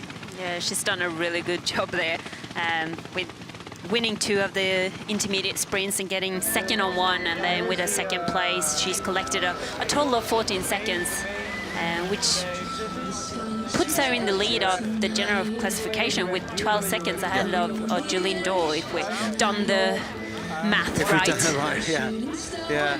I mean, can Jolien Dora stay with her on a course like tomorrow? I mean, it's not the distance, it's in any way, shape or form. It's the lumpiness of the route. Do you think she can stay with her? I definitely think so. It's again, it's going to come back to positioning, and before that that bridge cross, I don't think they were 100% in control of WM3, and I think like that can happen again. If a breakaway goes up the road, it's always special when it's the last stage. You always find a little bit of extra energy, and also being in yellow, I think Marianne, she's really hungered for this, and she's worked really hard for it, so for sure she's not going to give it away easily. She's going to fight as hard as she can to keep it under control and make sure that she's there. They're not going to let her breakaway go unless they are on minutes tomorrow. But it's only 12 seconds. Yeah. And then Ellen van Dijk. Yeah. It's also closer. I mean, tomorrow there are 2 intermediate sprints and 3 classified climbs. You've got to remember those classified climbs don't have any time bonuses. It's only the intermediate sprints that have 3, 2 and 1 seconds for the first, second and third respectively. So, and there'll be 10, 6 and 4 seconds available on the line. So someone's going to have to get a good advantage over Vos, because if it comes to a sprint, she's imperious. Yeah, she's always there, and she's always on the podium, and for her tomorrow, unless any one of these other girls get up the road, or takes seconds during the way, even if she's outside the podium, she has secured the GC. But it's racing, and you know what I always say. Well, we've just seen something unpredictable, something that I've not seen before. Certainly not a river bridge coming up. I've seen level crossings change a race, but my sense of fair play, it sort of grates against my sense of play. You know, those girls had a reasonable lead, which they'd worked very hard to establish. And I know it's coming down, but.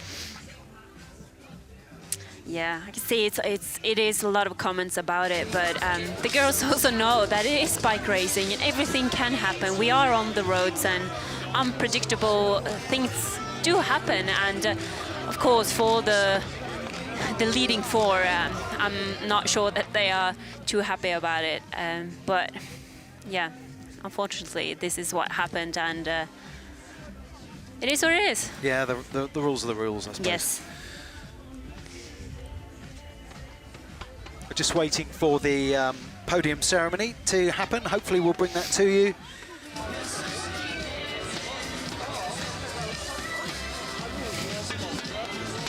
So one of the Norwegian riders being led through.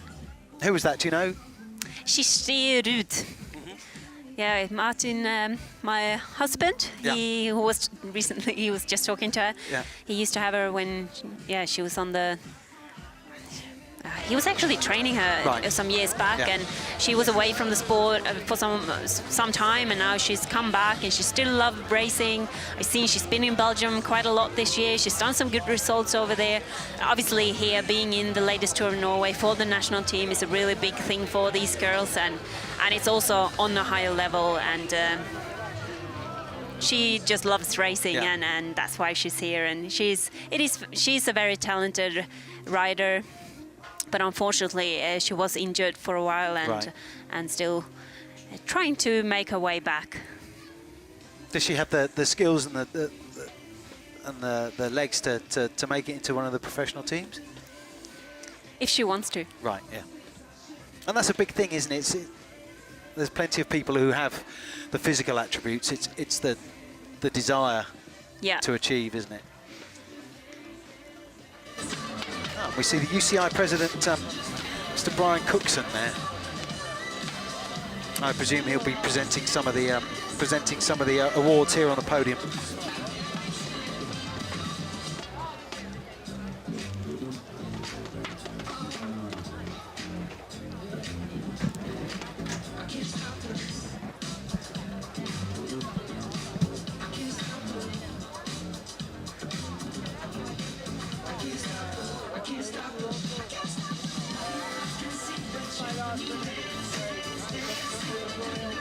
You see Cookson is having a good chat with the president from the Norwegian Cycling Federation, Harald Tidemann. They'll be discussing the Worlds, I guess, which comes in, 5 weeks' time, I guess. Yeah, I was talking to Harald this morning, and he's spending a lot of time in Bergen, and it's a lot of job to do, which is normal for being so close to the World Championships. Have you seen the course? I think I asked you that yesterday. You've not seen the course, No, have you? I haven't, but I'm going there. Yeah. I'm actually commentating for Sweden, so I see. I'm going there a couple of days before the team time trial, and then flying out when everyone else is flying in. Sadly, we're not going to have time to bring you the podium ceremony. So I'll just remind you that tomorrow's stage is the longest of the race, 158 kilometres between Svinesund and Halden, which is where the race started on Thursday evening. And we'll be on air with you at 1:30. I think it was 1:30, wasn't it? I said it's 1:30 tomorrow. So please join myself and Emma Johansson for coverage of the final stage. Thank you. Bye.